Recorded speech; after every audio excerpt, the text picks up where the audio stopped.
लक्ष्य लालवानी की जब पुरानी रील्स निकल के आती हैं, पुरानी वीडियोस निकल के आते हैं, तो आप लगता है कि ये लड़का आज यहाँ पहुँच गया है, ये आपके टाइम पे जब आया था तो किस तरीके का सो था? Happy for him.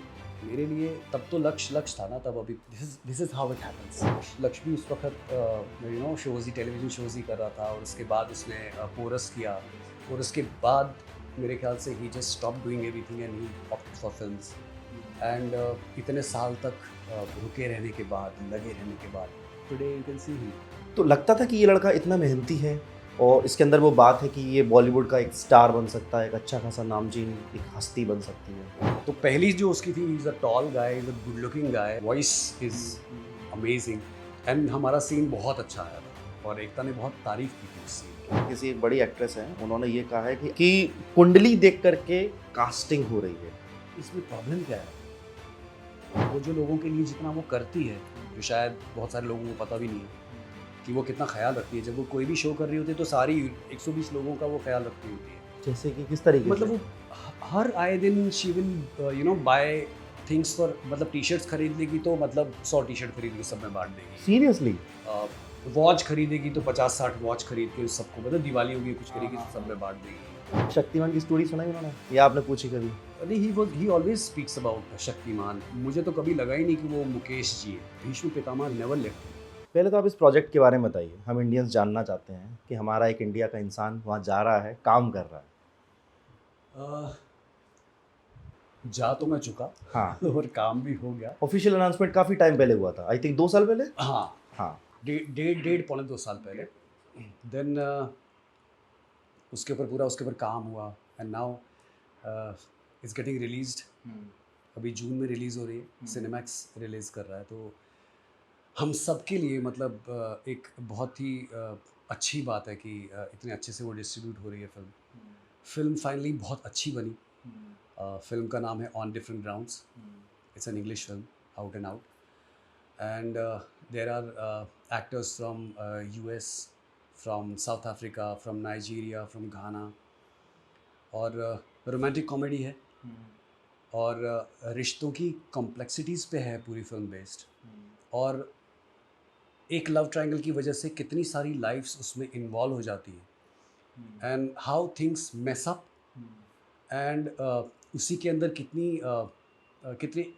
इंटेंसिटी है रिश्तों के अंदर, कितने फॉल डाउन है, और फाइनली कैसे सब कुछ ठीक हो जाता है, एंड एक इंडियन लड़के की एक नाइजीरियन लड़की से शादी हो जाती है, and how they live happily ever after, which is still not decided, क्योंकि वेडिंग तक तो ये फिल्म पहुंच चुकी है। ये हमारा फर्स्ट पार्ट है, and the grand Indian Nigerian wedding will be shot in the sequel of the film, which will be hopefully shot in India if they are getting all the sanction, if and the sequel will be shot in India if they get all the permissions and all the grants and everything, if it will be feasible for them. अच्छा, Hollywood में आप एक रिश्तों के लेकर एक पूरी movie, आपकी मूवीज़ हैं। आपने तो सीरियल्स में काम किया, यहाँ पर तो रिश्ते ही रिश्ते रहते हैं। वहाँ का रिश्ता यहाँ का रिश्ता कितना अलग लग रहा है। वहाँ नहीं रोका था किसी ने? हाँ। उस मूवी में कोई रोक नहीं रहा? नहीं, सी इस फिल्म में सिर्फ रिश्तों पे ही नहीं है कहानी। लाइक आई सेड, उसमें फॉलआउट्स भी है, उसमें इंटीमेसी भी है, उसमें प्यार भी है, जुनून भी है। एक लव ट्रायंगल में यू कैन इमेजिन कि एक इंडिया का लड़का वहाँ जा रहा है और वहाँ से दिलवाले दुल्हनिया ले जा रहा है अपनी। तो यू कैन इमेजिन कि कितनी ज़्यादा स्ट्रगल करनी पड़ी होगी उसको, और कितनी कॉम्प्लेक्सिटीज़ होगी कहानी और स्टोरी के अंदर। तो यहाँ के डेली सोप से बहुत ही अलग ड्रामा है। वहाँ भी कोई नेगेटिव रोल तो होगा, जैसे कोमलिका टाइप का कोई हाँ। रोल है? प्रॉपर नेगेटिव कैरेक्टर्स है उसमें, एक नहीं है और कई सारे हैं, बट बहुत ही एकदम यू कैन से दैट जैसे बॉलीवुड की फिल्म होती है ना, मसाला भी है, इंटेंसिटी भी है, कॉमेडी भी है, डांस भी है, एक्शन भी है, everything is there, it's a complete package. Dance करने वाले हो? है, ओके। डांस भी है। ओके, तो आपका ये जो रोल है, आपने बता दिया कि आप इंडियन लड़के की भूमिका निभा रहे हैं जिसका नाइजीरियन लड़की से प्यार होता है। इस तरीके का रोल आपने अभी तक किया या आपके लिए एकदम डिफरेंट था? जाहिर तौर पर डिफरेंट ही होगा, सिनेमैक्स इसको of कर रहा है, course, of बहुत बड़ा course. बैनर है। हाँ, ऑफ कोर्स डिफरेंट एक्सपीरियंस रहा मेरे लिए यार, क्योंकि एक फ़िल्म एक अलग तरीके से शूट होती है उसकी। मेरी जो प्रोड्यूसर है फ़िल्म की निकोलेट, वो पिछले 8-10 साल से इस कहानी को लिख रही है। अब जाके पूरी कहानी बनी और उसने एक स्क्रैच से शुरू किया था एक पेपर पे, and that's what she told me कि कितने सारे कागज़ पहले उसने फाड़े और उसके बाद वहाँ से लेकर फ़िल्म रिलीज़ होने तक की जर्नी, मतलब उसके लिए भी एक सपने जैसी है, क्योंकि उसने जो पहले अपनी एक फ़िल्म बनाई थी इंग्लिश फ़िल्म, वो नेटफ्लिक्स पे बहुत ज़्यादा, वो कम से कम 40 टू 45 वीक्स तक नंबर 1 रही थी इन साउथ अफ्रीकन फ़िल्म्स में। सो वो बहुत ज़्यादा एंथुसियास्टिक थी इस फ़िल्म को लेकर। तो हम लोग हम सब बहुत ज़्यादा एक्साइटेड है यार। हम लोग हमारे लिए एक बच्चा जैसा है जिसको मतलब हम खेलते हुए देखना चाहते हैं, हाँ, बढ़ते हुए देखना बढ़ते हुए चाहते हैं। देखना चाहते हैं। एंड आई रियली विश कि एक्सेप्टेंस अच्छी हो हमारे ऑडियंस की। हमारा हिंदुस्तानी लड़का जा रहा है वहाँ पे तो थोड़ा सा करेक्ट। हिंदी सबटाइटल्स होंगे ऑफ या कोर्स फिर? ऑफ कोर्स वाह, वेरी ऑफ नाइस। कोर्स। तो मेकर से पूछा कि इंडिया में तो बहुत सारे एक्टर्स हैं, भरे हैं जगह जगह, मैं ही क्यों चुना गया? नाइजीरिया में भी बहुत सारे इंडियंस हैं। बिल्कुल, बिल्कुल। मोस्टली जो वहाँ पर बिजनेस और ट्रेड के लिए वहाँ पर हैं। वहाँ की फिल्म इंडस्ट्री भी लोग बहुत ज़्यादा पैशनेट हैं। और हमारे जो यहाँ के टेलीविज़न शोज़ हैं, यू वोंट बिलीव वो वहाँ पे इतने ज़्यादा पॉपुलर हैं। वहाँ पे जी वर्ल्ड वहाँ पर टेलीकास्ट होता है। तो मेरे जी के शोज़ मायका, पुनर्विवाह वहाँ पे इतने ज़्यादा पॉपुलर है कि यू वोंट बिलीव, मैं जब वहाँ पर लागोस में जब मैं पहुँचा और नेक्स्ट डे से हमारा शेड्यूल जो है वो शुरू होने वाला था। So my producer she took me to a restaurant in Lagos, वहाँ का सबसे बड़ा रेस्टोरेंट जो है। मुझे नाइजीरियन खाना खिलाने के लिए कि I will take you to the restaurant जहाँ पर हम आपको नाइजीरियन का सबसे बेस्ट खाना खिलाएं।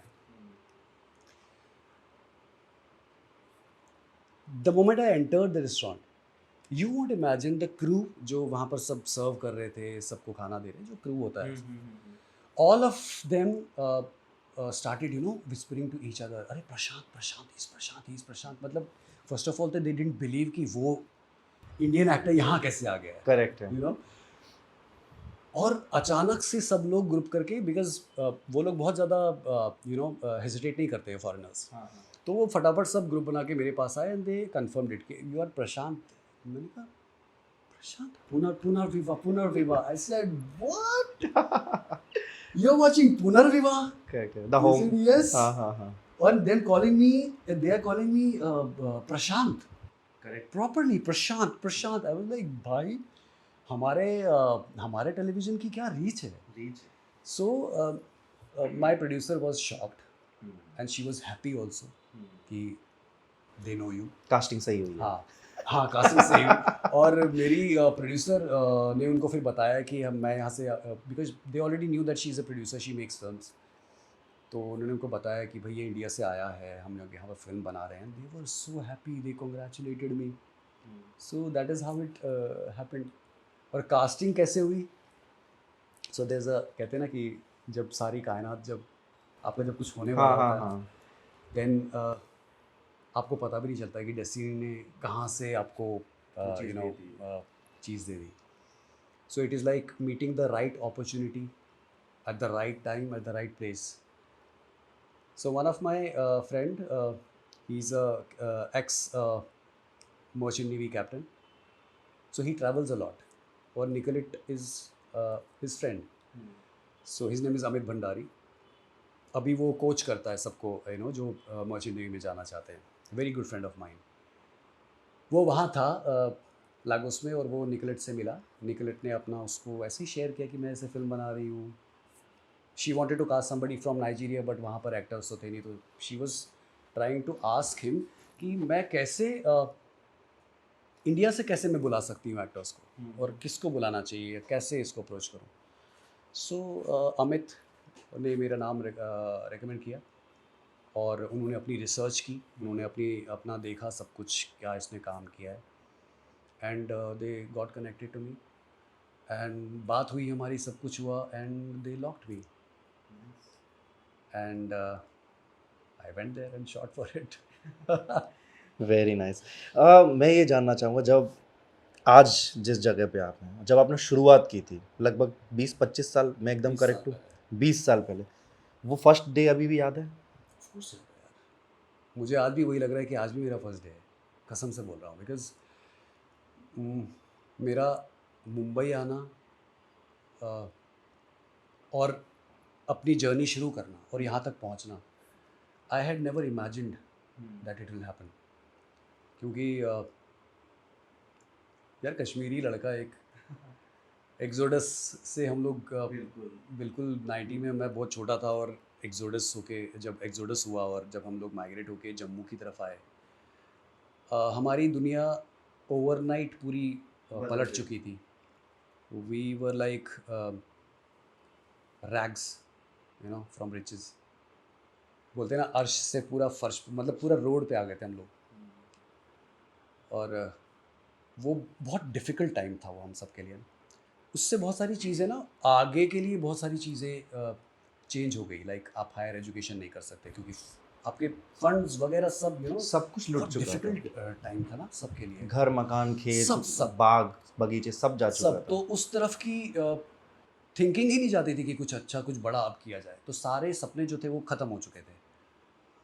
But I completed my graduation and I wanted to study further. I wanted to either become a doctor और क्योंकि मेरा फैमिली बैकग्राउंड पूरा आर्मी से है, डिफेंस से, तो I wanted to join armed forces because I always has had this because I always had this intention of serving. मेरी mom कहती है कि मैं बचपन में भी ना, मतलब मुझे लोगों के लिए चीज़ें करने में बड़ा मज़ा आता था। मुझे अगर छोटी पॉकेट मनी भी कोई मिलती थी तो मैं कैंडीज़ और चॉकलेट्स और ये सब नहीं खाता था। मैं या तो किसी को कुछ खरीद के दे दूँगा या तो घर के लिए कोई चीज़ ले आऊँगा। So I was very inclined towards being a doctor और in armed forces, because my dad was also in military engineering services when he was in service. Then आगे पढ़ाई परस्यू नहीं कर पाया, तो मुंबई आ गया बैग उठाकर।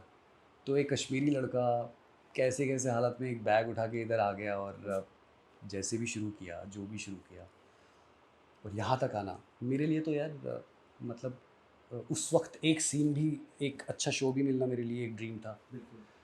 और यहाँ तक और इतनी देर तक रहना इंडस्ट्री में is something I never even dreamed about.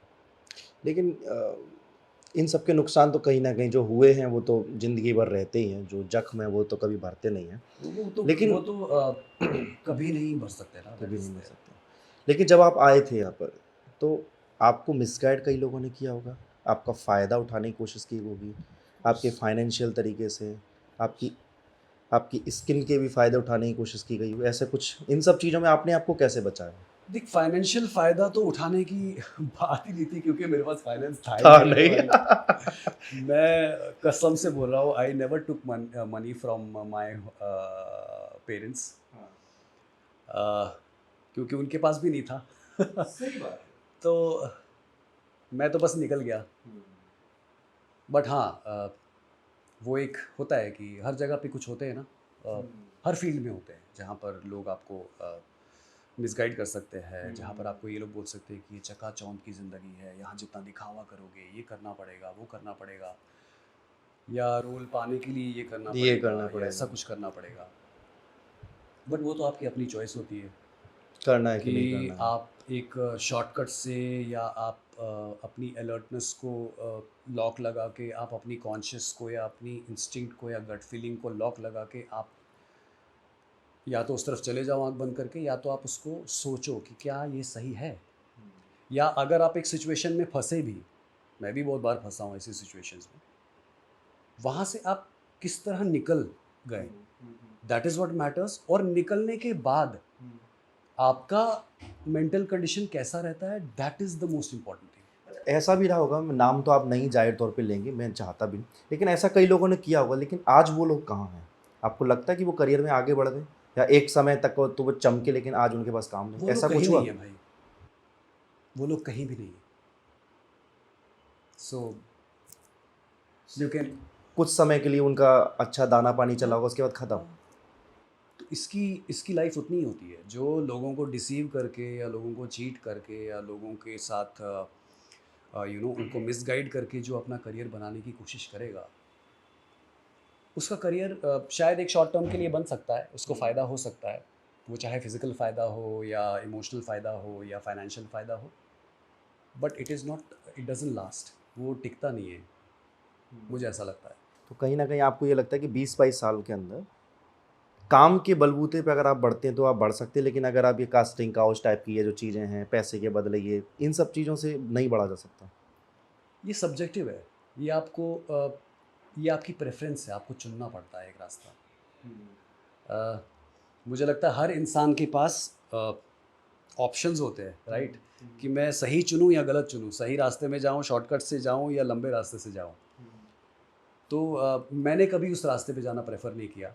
बाकी अगर कोई उस रास्ते पे जाना प्रेफर करता है और उसको लगता है कि इस रास्ते पे जाके उसका फ़ायदा होगा, सो इट इज़ देयर चॉइस, वो जा सकते हैं, दे विल फाइंड आउट कि अच्छा होगा या नहीं होगा। बट मुझे ऐसा लगता है कि मैं तो नहीं गया और मुझे ऐसा लगता है कि मुझे उससे फ़ायदा ही हुआ। अच्छा, परदेश में है मेरा दिल में आप लक्ष्य लालवानी के साथ थे, सुधा चंद्रन जी के साथ में थे। किस तरीके के एक्सपीरियंस रहे हैं? और जब लक्ष्य लालवानी की जब पुरानी रील्स निकल के आती हैं, पुराने वीडियोज़ निकल के आते हैं, तो आप लगता है कि ये लड़का आज यहाँ पहुँच गया है, ये आपके टाइम पे जब आया था तो आई एम किस तरीके का सो था? Happy for him. मेरे लिए तब तो लक्ष्य था ना, तब अभी वो भी तब see it is this is how it happens. तब मेरे लिए सबसे बड़ी बात ये थी कि मुझे एकता का शो करने के लिए मिल रहा है टू जो भी एक्टर मुंबई आता है ना, उसका एक ज़रूर एक विश लिस्ट होती है कि यार एकता के साथ काम करने का मौका मिल जाए। बिकॉज आपने देखा होगा कि एकता की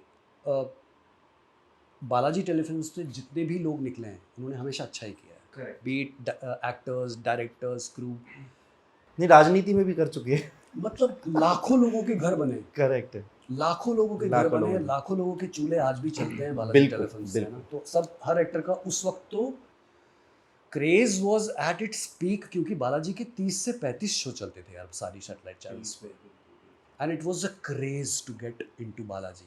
तो मेरे लिए सबसे बड़ा क्रेज यही था कि मुझे एकता के साथ काम करने का मौका मिल रहा है। And when I got to know कि सुधा जी मेरा मॉम प्ले कर रही है, मुझे पता चला कि सुधा जी मेरी मॉम बन रही है, तो I was like Sudha ji is again Legend है और एक आई हर कंसीडर हर हर रोल अच्छा करती आई हैं। कंसीडर हर लेजेंड यार। मुझे लगता है कि करेक्ट। नाचे मयूरी के बाद वो मयूरी ही है, वही एक्चुअल मयूरी है इंडिया की। Hats off to that woman.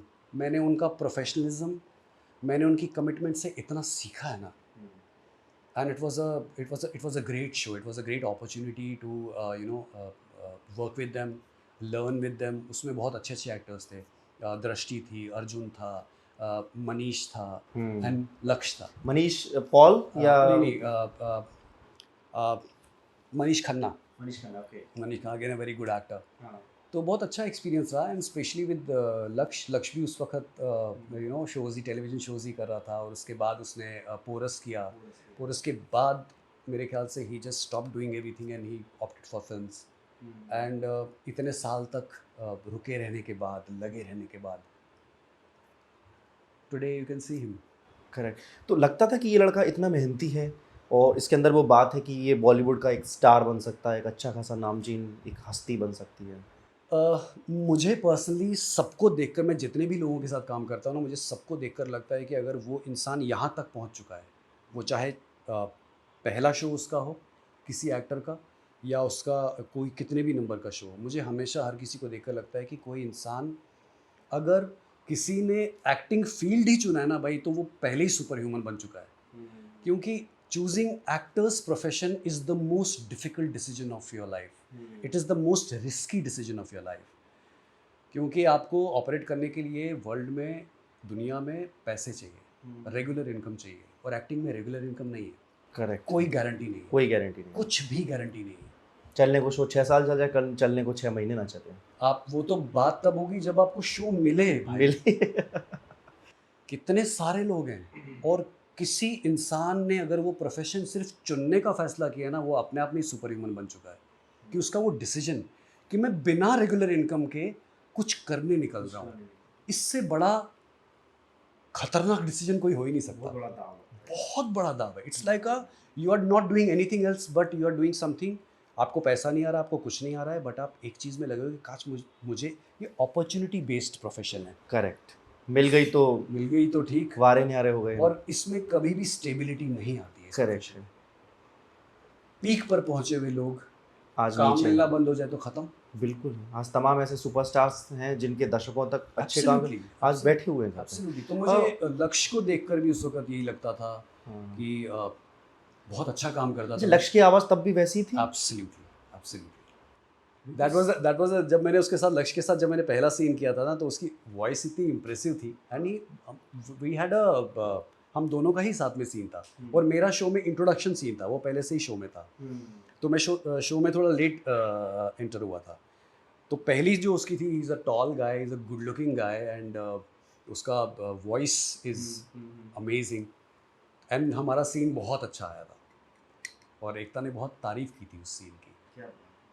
मतलब एक एक सीन को देखती हैं सीरियसली.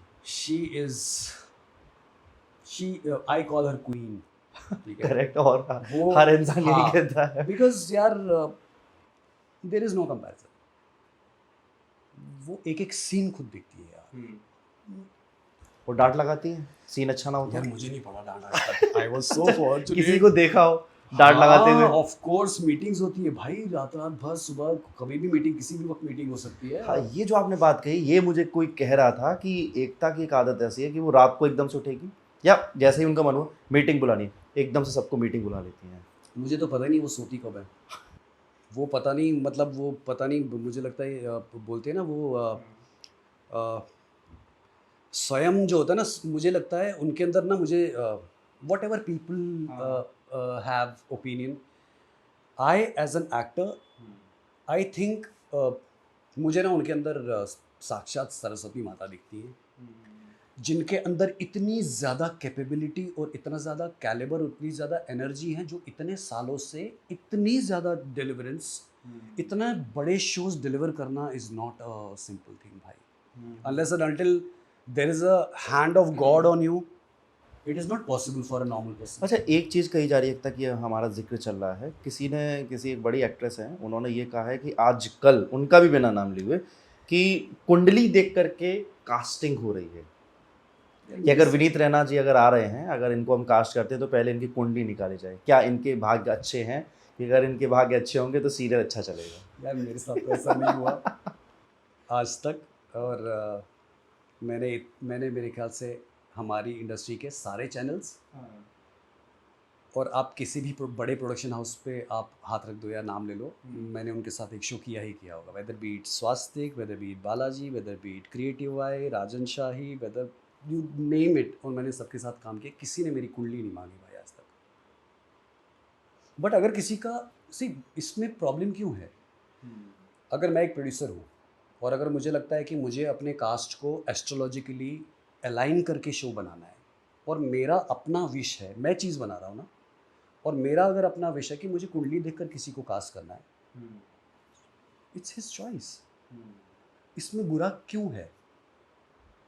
क्योंकि अभी इससे पहले इंस्टाग्राम के फॉलोअर्स देखे जा रहे थे, यूट्यूब के कई दफ़ा सब्सक्राइबर्स देखे जाते थे. इस पे आपका क्या कहना है? ये चीज़ ठीक है कि किसी को कास्ट इस वजह से किया जाए क्योंकि वो इसके इंस्टाग्राम के फॉलोअर्स अच्छे हैं? यार मुझे नहीं लगता कि इसमें प्रॉब्लम क्या है. मुझे नहीं लग रहा है कि आजकल, मुझे ऐसा लग रहा है कि आजकल मतलब क्यों ऐसा नैरेटिव डाला जा रहा है कि अरे फॉलोअर्स के बेस पे ये किया जा रहा है. जितने भी चीज़ें बाहर आ रही हैं हमारे इंडस्ट्री में, जितने भी शोज़, जितने भी सब कुछ आ रहे हैं, और अगर उसमें the need of a production house is to cast somebody who has a good digital reach, और अगर उसको वो उसकी वजह से कास्ट कर रहे हैं, इसमें बुराई क्या है? कहाँ प्रॉब्लम है इसमें?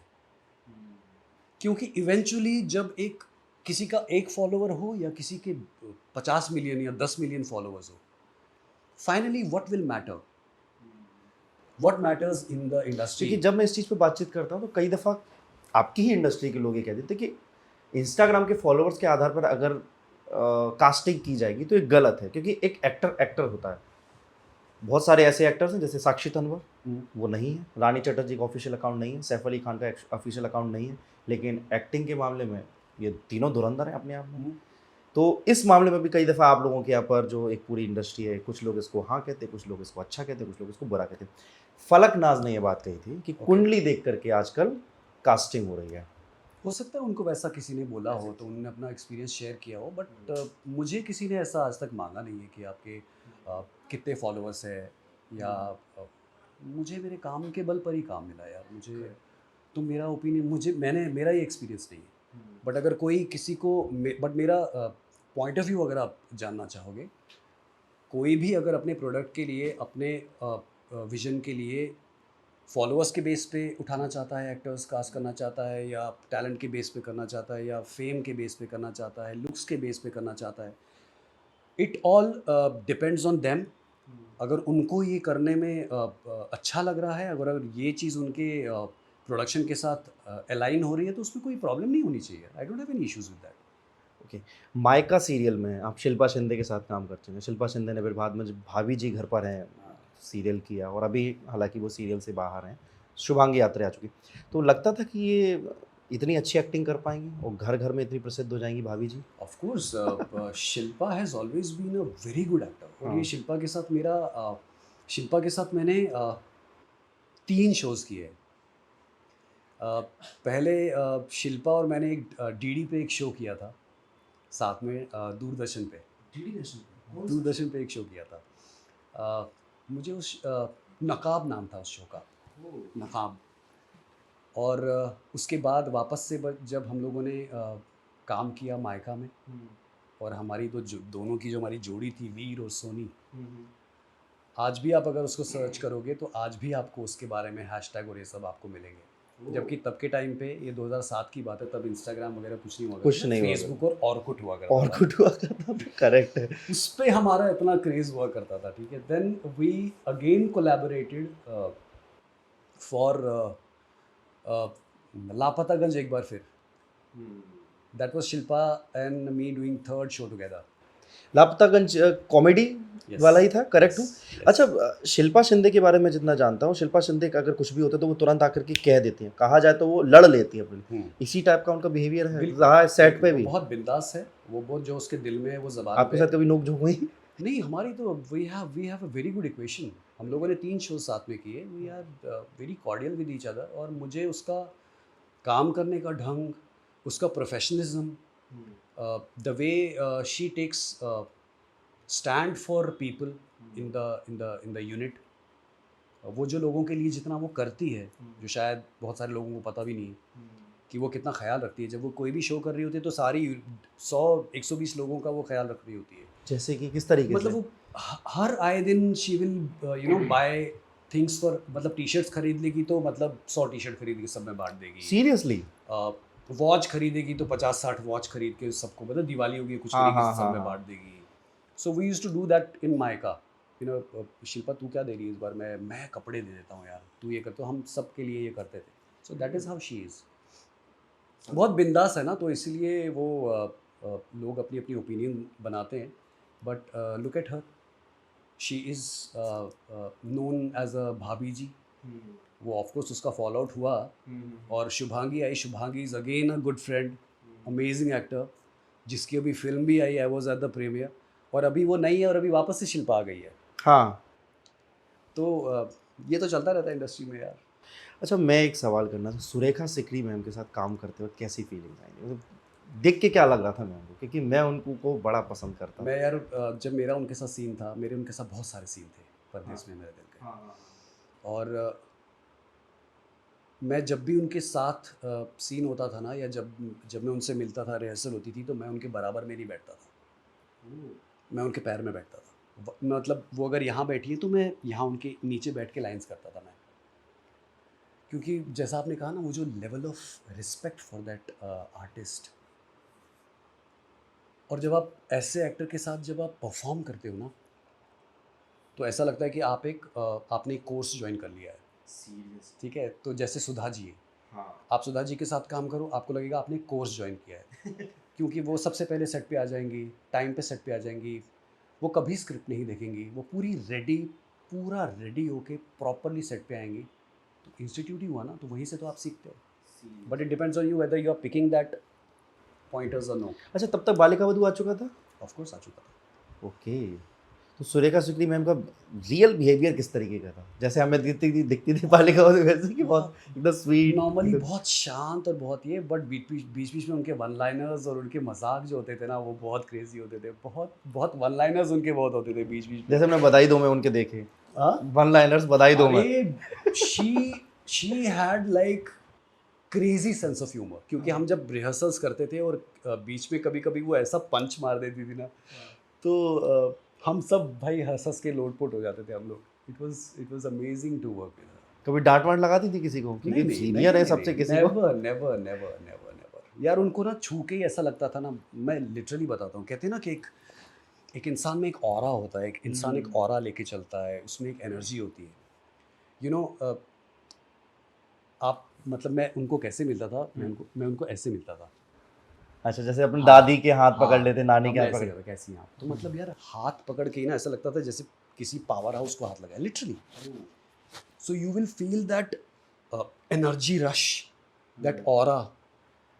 तो ऐसे यार, ऐसे एक्टर्स के साथ काम करने का मौका मिले तो जब उनकी जाने की खबर सुनी आपने तो किस तरीके का ख्याल आया? वो पुरानी मेमोरीज कैसे याद आई? एक तो मुझे बहुत ज़्यादा दुख हुआ यार, बिकॉज हमारे इंडस्ट्री का एक बोलते हैं ना, एक स्टार। सीरियसली मैं भी उनसे मिलना चाहता था। हाँ, एक स्टार एक हमारे इंडस्ट्री ने खो दिया, तो बहुत ज़्यादा दुख हुआ। बट मुझे इतना इतना था मेरे अंदर कि एटलीस्ट मुझे उनके साथ काम करने का मौका मिला। ऐसे ही मेरे साथ हुआ था जब मैं राजेश खन्ना जी से मिला था। So I was doing a pilot for एक पायलट हमने शूट किया दूरदर्शन के लिए। मुकेश खन्ना या राजेश खन्ना? राजेश खन्ना, राजेश खन्ना जी के साथ? Of course. और मैं नॉट मेनी पीपल नो, हाँ। मैं काका का हाँ। मतलब दिल से फैन होता है ना, अरे कौन ना उनको fan उनकी होगा? मैंने कोई फिल्म नहीं छोड़ी है। ओ, मैंने उनको इतना ऑब्जर्व किया है अपनी अपनी अपनी अपनी इस क्रिएटिव जर्नी में। मैंने उनको बहुत ध्यान में रखा है, मैंने उनसे बहुत सीखा है उनको देखते हुए, राजेश खन्ना जी को। और उनसे मिलना तो मतलब आप सोच सकते हो ना, जैसे आप Seriously. उनसे मिलना मतलब is a dream come true for anyone. मैं अगर एकदम करेक्ट हूँ तो इंडिया के सबसे नंबर 1 सुपरस्टार पहले वही थे, The one- फर्स्ट सुपरस्टार। उतना बड़ा ना कोई था ना कोई होगा, उतना स्टारडम ना किसी ने कभी देखा था, ना कभी कोई देखेगा। That was ultimate. Her movie hit, box office फाड़। एब्सोल्युटली। और मुझे नहीं पता था। तो मैं एक डीडी का दूरदर्शन के लिए मैं पायलट शूट कर रहा था, तो 3 दिन का शूट था हमारा। तो जब मैं सेट पे पहुंचा तो बहुत सारे लोग एक रूम में ना दरवाजे के बाहर बहुत ऐसे हुजूम लगा के खड़े हुए थे। तो मुझे लगा शायद कुछ किसी का बर्थडे होगा, केक कट रहा होगा, कुछ लग रहा होगा। तो मैं गया अपना सब सेट पे पहुंचा मैं सबसे मिलने के लिए, क्योंकि हम पायलट शूट करने वाले थे। तो मैं भी गया, तो मुझे सबने बोला आ जाओ आ जाओ आ जाओ। तो मैंने कहा यहाँ क्या हो रहा है? तो बोलते अरे काका बैठे ना। काका बैठे? कौन काका? बोलते अरे राजेश खन्ना जी बैठे। ओह माय गॉड, क्या बात कर रहा है? आंखों में चमक आ गई तो होगी। मतलब मैंने बोला भीड़ को हटो, and I saw that superstar sitting there. Same I said, मतलब पैर में बैठ गया मैं ऐसे। काका, मैंने बस वो हाँ ऐसे बैठे हुए थे। उन्होंने सिल्क का kurta, I still remember, chocolate brown colour का सिल्क का कुर्ता और नीचे वो धोती जैसी पहनी हुई थी। I just kept my both the hands on his knee and I said, काका आप ना मेरे मतलब आइडल हो आप मेरे। मतलब I can't believe that I am sitting here. And you know what his reply was? खुश रहो बेटा। भाई इतना ही कह दिया, खत्म। जिस तरीके से उनके डायलॉग्स होते हैं सेम उसी डायलॉग उसी तरीके से। खुश रहो बेटा। आई वाज लाइक अरे भाई, इट वाज कौन से साल की बात है? 2006 आई थिंक, नहीं बिफोर दैट 2004 और 5 रफली। तब तो आप भी काफी छोटे थे होंगे। मैं बस आया था इंडस्ट्री में, और सीधे मुलाकात फिर सीधे सुपरस्टार से। ज्यादा बड़ा हाथ नहीं मारा था आपने। पायलट था। मुझे बहुत दुख हुआ कि वो पायलट आगे नहीं बन पाया। हम लोगों ने 3 दिन शूटिंग की, मेरे सीन्स काका के साथ नहीं थे अनफॉर्चुनेटली। उनका एक ही दिन का कुछ पायलट में दिखाने के लिए कि कोई एक बड़ी काका इस हस्ती दिन है। बस एक सीन करने के लिए आए थे। He just gave like 2-3 shots and he went. Wow, very nice. तो एंड मुझे this is the first time I am narrating this. क्योंकि वही मैं, जैसे आपने राजेश खन्ना बोला, मैंने शायद मुकेश खन्ना जी के साथ तो आपने काम किया है, ऑफ पर कोर्स राजेश मुकेश जी खन्ना के साथ किरण कुमार जी के साथ bhai ji has played my father in 3 shows. 3 shows. अच्छा, मुकेश खन्ना जी के साथ मैं पॉडकास्ट कर चुका हूँ, उनके भीम जी भीष्म इंटरनेशनल ऑफिस में जाके। तो वो जिस तरीके, हाँ ठाकुर बोले शायद, तो जिस तरीके के वो दिखते हैं उसी टाइप का आपको लग रहा था behaviour? He is amazing person यार। वो तो डांट डूट भी देते ही हैं। Is amazing person. मुझे तो नहीं डांटता है, मुझे तो कोई नहीं डांटता है यार, पता नहीं क्यों, मैं शायद बहुत अच्छा लड़का क्यूट हूँ। फेस। तो he is again a person who is on a different level. कोई शक्तिमान की स्टोरी सुनाई उन्होंने या आपने पूछी कभी? नहीं, ही always speaks about Shaktimaan and मुझे तो कभी लगा ही नहीं कि वो मुकेश जी हैं। I always felt the Bhishma Pitamah never left him. I always felt that Bhishma Pitama never left him.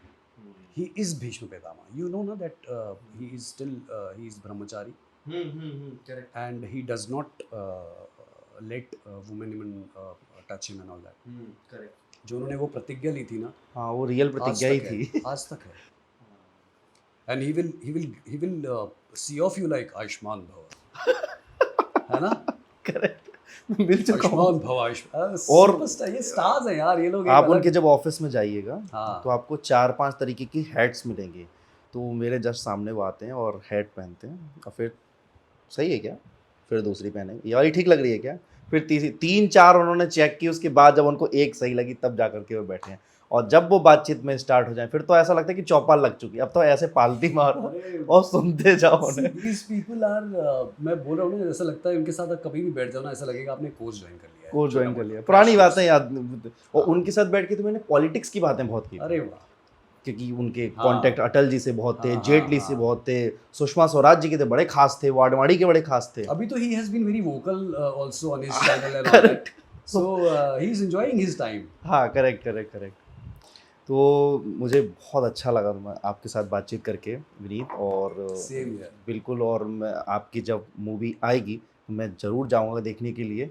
और इंडियन लड़का जब जा रहा है तो बड़ा अच्छा लगेगा, एक कश्मीरी लड़का जिसके बड़े बड़े सपने हैं जो कभी ख़त्म हो चुके थे आपकी फैमिली के स्पेशली, तो अब आप उन सपनों को पूरा करें। बहुत बहुत धन्यवाद। Thank you so much for having me on the show. Thank you so much. Thank you.